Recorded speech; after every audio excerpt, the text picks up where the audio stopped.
Talibé, voilà, je m'excuse de t'interrompre. On va aller sur le terrain pour joindre M. Banosso, un des vice-présidents de l'UFDG, qui est en direct sur Film Guinée. Bonjour M. So, bienvenue. Respect, comment allez-vous? Nous allons très bien ici. Monsieur Banosso, je rappelle, un des vice-présidents de l'UFDG. Vous avez lancé une alerte ce week-end à la tribune de l'AG de l'UFDG en annonçant la reprise des manifestations de rue au sortir du pèlerinage à la Mecque. Vous avez dit que donc vos militants seront dans la rue dès le premier mot d'ordre qui sera lancé par les forces vives de Guinée. Dites-nous pourquoi cette alerte, sur la base de quoi vous menacez aujourd'hui de reprendre les manifs? Ce n'est pas une menace, il faut respecter nos engagements. Nos engagements, les engagements des forces vives, c'est de dire qu'après le Hajj et après les examens, les manifestations vont reprendre. Des manifestations pacifiques parce que la Constitution le permet. Et puisque nous sommes membres des forces vives, à notre dernière assemblée générale qui va s'interrompre pendant un certain temps, il y a la fête qui arrive, il y a un samedi prochain c'est l'assainissement, on ne fera pas d'AG.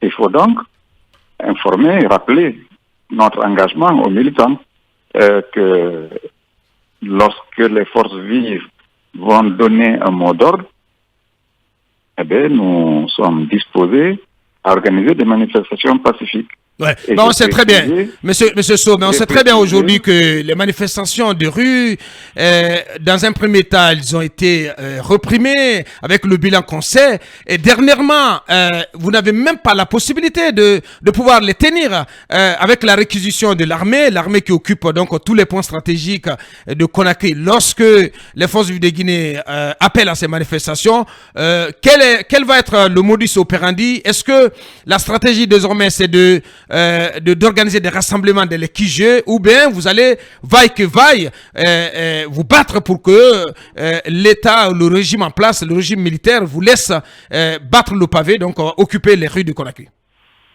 Qu'est-ce qui va se passer? Alors, je l'ai expliqué au cours de l'AG. Si la ville est militarisée, si le territoire national même est militarisé, aujourd'hui, nous avons des comités de base au niveau de chaque secteur dans les quartiers.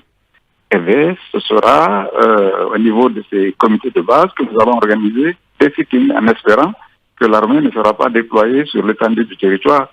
Mais dans tous les cas, je dis, ce n'est pas nous qui déterminons cela.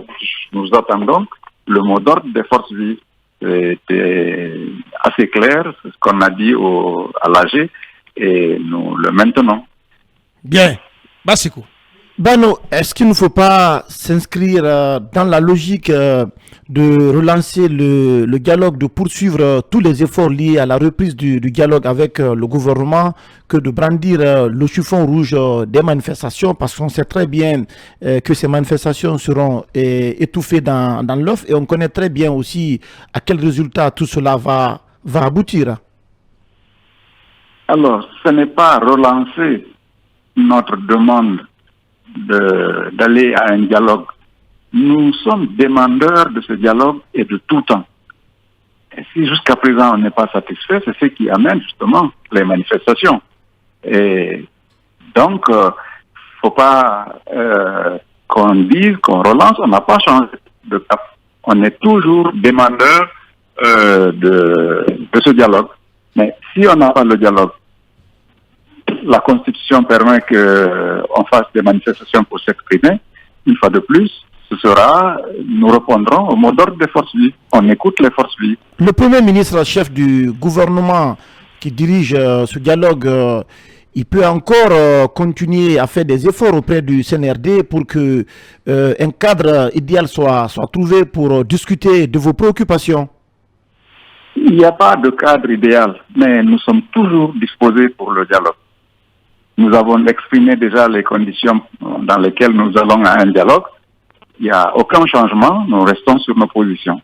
Mais retenons, insistons là-dessus, nous sommes les forces vives, sont demandeuses de ce dialogue. Bien. Allez-y, Lincoln. Monsieur So, comment comprenez-vous que les autorités n'aient pas pu mettre à profit tout ce temps de trêve pour aller vers la solution aux problèmes sociopolitiques en Guinée? Alors là, très subtilement, on est en train de glisser. Ce n'était pas prévu une interview entre nous. Vous m'avez demandé par rapport à ma déclaration au niveau de l'AG. J'ai répété ce que j'ai dit au niveau de l'AG. Si vous me demandez pourquoi nous en sommes là, je vais vous dire, à notre prochain conseil politique, je poserai le problème. Nous allons avoir une déclaration de l'UFDG qui sera en conformité avec les forces vives. C'est-à-dire que ce n'est pas parce que je suis vice-président que je peux tout de suite faire une analyse. J'ai mon analyse personnelle, mais ça ne se passe pas comme ça chez nous. Oui, mais personnellement, monsieur le vice-président, vous êtes guinéen, vous êtes observateur de la scène politique. Un mois de trêve, rien de trouvé. Personnellement, qu'est-ce que ça vous dit? Qu'est-ce que ça vous fait? Décevant, c'est décevant. C'est décevant que jusqu'à présent, on n'ait pas abouti à ce que nous espérons tous, que tous les Guinéens espèrent, que nous puissions travailler pour une sortie paisible de la transition. Paisible et réussie. Bien. Ça, c'est le vœu de tout Guinéen aujourd'hui.